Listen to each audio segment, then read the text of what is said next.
ఓం శ్రీ సద్గురు పరబ్రహ్మణే నమః. ఓం శ్రీ అరుణాచలేశ్వరాయ నమః. ఓం నమో భగవతే శ్రీరమణాయ.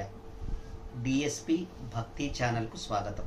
ధార్మిక సాధన పరిషత్తు శ్రీ క్రోధినామ సంవత్సరము రాశి ఫలాలు 2024-2025 సింహరాశి ఫలితములు.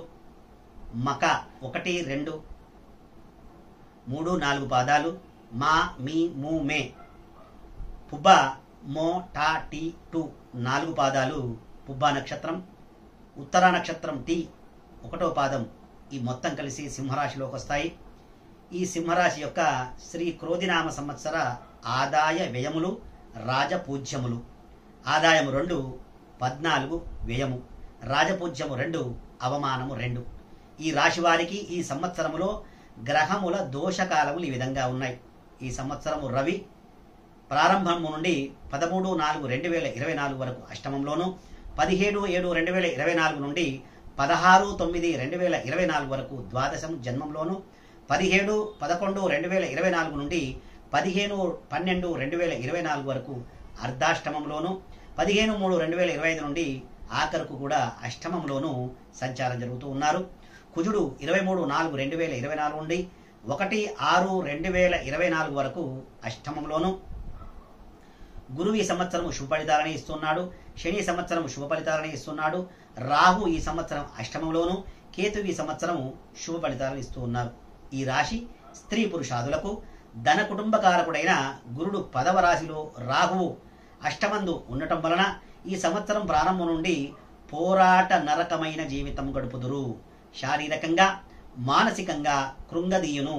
శరీరములో ఆరోగ్య బాధలు, నేత్రపీడలు, మందత్వము, నిరుత్సాహము కలుగును. అవమానకరమైన పనులు, అపనిందలు, రావలసిన సొమ్ముకు ఆటంకము, ఇవ్వవలసిన సొమ్మును తప్పకపోవుట, ఎంత మంచిగా ఉందామనుకున్నా ఏదో ఒక లోపము నెపముగా పరిణమించును. అనేక ఊహించని సంఘటనలు జరుగును. ప్రారంభంలో కష్టనష్టాలు కనిపించినా చివరకు ఆదాయము, రాజపూజ్యత కొంతమేర కలిగించును. బంధుమిత్రాదుల యొక్క సహాయ సహకారాలు సిద్ధిస్తాయి. మీ యొక్క తెలివితేటల వలన కొన్ని గడ్డు సమస్యలు నుండి బయటపడతారు. కలత్ర సంతాన పీడలు, ధన వ్యయము, ప్రయాణాదులలో ధన నష్టము, చోర భయము, ప్రతి విషయంలో ఆందోళన, భయం కలుగును. నేత్రము, కంఠము, హృదయ బాధలు తప్పవు.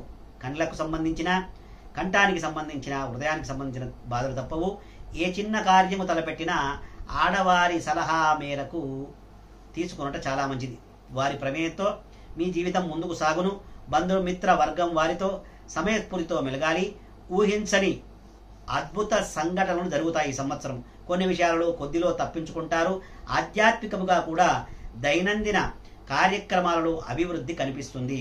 ఇక ఈ సంవత్సరం ఉద్యోగస్తులకు అనుకూలంగా ఉండదు. రాహు శనుల ప్రభావం అసంతృప్తిని, విఆర్ఎస్ తీసుకోవాల్సి ఆలోచన వస్తుంది. అసంతృప్తి కలిగి ఇబ్బందుల పాలవుతారు. మాటలలో నిలకడ ఉండదు.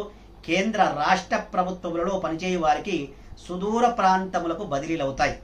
అధికారుల వల్ల ఇబ్బందులు తప్పవు. పర్మనెంట్ కాని వారికి ఈ సంవత్సరం కూడా నిరాశే మిగులుతుంది. నిరుద్యోగులకు ఆశాజనకంగా ఉండదు. కానీ ఏదో ఒక చిన్న ఉద్యోగమైనా లభిస్తుంది. గృహ నిర్మాణాలు, నూతన వాహన ప్రాప్తి లభిస్తుంది. ఈ సంవత్సరం రాజకీయ నాయకులకు ఈ సంవత్సరం గడ్డుకాలమని చెప్పవచ్చును. రాహుబలం లేని కారణంగా మీపై నిందా ఆరోపణలు వచ్చును. ప్రజలలో గుర్తింపు ఉండదు. అధిష్టాన వర్గంలో మీ పేరు ఉండదు. ఏ పదవి వచ్చే అవకాశం లేదు. ఉన్న పదవులు కోల్పోవుదురు. ఎన్నికలలో పోటీ చేసిన వారికి ఓటమి పాలగుదురు. అధిక ధనవ్యయము ఖర్చవును. స్థిరాస్తులు పోగొట్టుకుంటారు. జాగ్రత్తగా ఉండవలను. నమ్మిన వారే దగా చేయుదురు. ఈ సింహరాశి వారికి చాలా ఇబ్బందులు ఉన్నాయి. ఇక కళాకారులకు కూడా ఈ సంవత్సరం అనుకూలంగా ఉండదు. టీవీ సినిమా రంగంలో ఉన్నవారికి, గాయకులకు, నటీ వర్గానికి, సాంకేతిక నిపుణులకు విజయాలు లభించక నూతన అవకాశాలు కోల్పోతారు. ఆర్థికంగా ఇబ్బందులు, అవకాశాలను కూడా కోల్పోతారు. అవార్డుల్లో కూడా మీకు అన్యాయమే జరుగుతుంది. ఇక వ్యాపారస్తులకు ఈ సంవత్సరం మిశ్రమ ఫలితంగా ఉంటుంది. ఆశించినంత లాభదాయకం లేకపోయినను నష్టాలు మాత్రం రావు. సిమెంటు, ఇసుక, ఇనుము మొదలగు గృహ సంబంధ వ్యాపారాలు రాణింపు ఉంటుంది. బంగారం, వెండి వ్యాపారస్తులకు నష్టాలు తప్పవు. సరుకులు నిల్వ చేయ వారికి పర్వాలేదనిపిస్తుంది. ప్రభుత్వ ప్రైవేటు కాంట్రాక్టుదారులకు సరైన సమయంలో బిల్లులు రాక కష్ట నష్టాలను అనుభవిస్తారు. నూతన కాంట్రాక్టులు లభించవు. రియల్ ఎస్టేట్ వ్యాపారంలో ఉన్న వారికి బాగుంటుంది. గృహ నిర్మాణ రంగంలో ఉన్న వారికి కూడా అనుకూల కాలమనే చెప్పవచ్చును. ఇక విద్యార్థులకు ఈ సంవత్సరం అంతా అనుకూలంగా ఉండును. జ్ఞాపక శక్తి పెరుగును. చదువుపై శ్రద్ధ ఉంటుంది. చెడు స్నేహములు, ఇతర వ్యాపకముల వలన పరీక్షలలో మార్కులు స్వల్పంగా తగ్గి కొంతలో కొంతగా ఉత్తీర్ణులవుదురు. Engineering, medical, BEd, LAWCET, ECET, ICET, polytechnic మొదలగు ఎంట్రన్స్ పరీక్షలు రాయవారు మంచి ర్యాంకులను పొంది కోరుకున్న చోట్ల సీట్లను పొందలేకపోతారు. ఇక వ్యవసాయదారులకు మొదటి పంట కంటే రెండవ పంట ఫలిస్తుంది. నిలదొక్కుంటారు. కొత్త రుణములు చేయవలసి వస్తుంది. కౌలుదారులకు ఇబ్బందులే. గృహంలో అశాంతి, విరోధాలుండును. చేపలు, రొయ్యలు చెరువుల వారికి విపరీత నష్టాలు వస్తాయి. పంట వేయకపోవడం చాలా మంచిది. పౌల్ట్రీ వారికి నష్టములతో కూడుకున్న నష్టాలు వస్తాయి, కష్టాలు వస్తాయి. స్త్రీలకి ఈ సంవత్సరం బాగుంటుందా లేదా అనేది చూసుకుందాం. స్త్రీలకి ఈ సంవత్సరం అంతగా అనుకూలంగా ఉండదు. భార్యాభర్తల మధ్య చిన్న చిన్న మాట పట్టింపులు, విరోధాలు, ఏం మాట్లాడినా విరోధమా అనిపిస్తున్నట్లుంటుంది. కొన్ని ముఖ్య సమస్యలు ఎదుర్కోవలసి వస్తుంది. విలువైన వస్తువులు పోగొట్టుకుంటారు. దొంగల వల్ల భయము.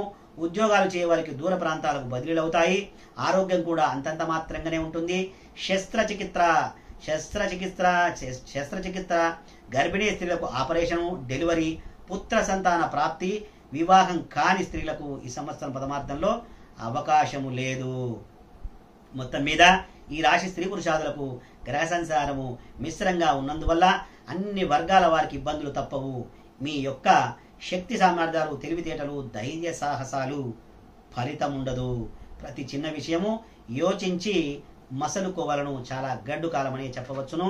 చేయు శాంతులు వీరికి, ఈ రాశి వారికి మంగళవారము, శనివారం నియమాలు పాటించి ఆ రోజు శివాలయంలో రుద్రాభిషేకము మరియు శివాలయ దర్శనం చేసుకోవాలను. ఆదిత్యాది నవగ్రహాల ప్రదక్షిణ చేసుకోవాలను. కనుక రాహుగ్రహ జపము, శనిగ్రహ జపము చేయించుకొని రుద్రహోమం చేసుకోవటం వలన మీకు విశేషమైన పుణ్యఫలము లభించి ఆ పరమేశ్వర అనుగ్రహంతో శుభాన్ని పొందగలరు. శ్రీమాత్రే నమః. మన డిఎస్పి భక్తి ఛానల్ కొత్తగా చూసినట్లయితే సబ్స్క్రైబ్ చేసుకోండి, లైక్ చేయండి, షేర్ చేయండి. గంట సింబల్ను ఆల్లో పెట్టుకోవటం వలన మేము చేసే కొత్త వీడియోలు మీకు నోటిఫికేషన్ ద్వారా వస్తాయి. దాన్ని వీక్షించగలరు.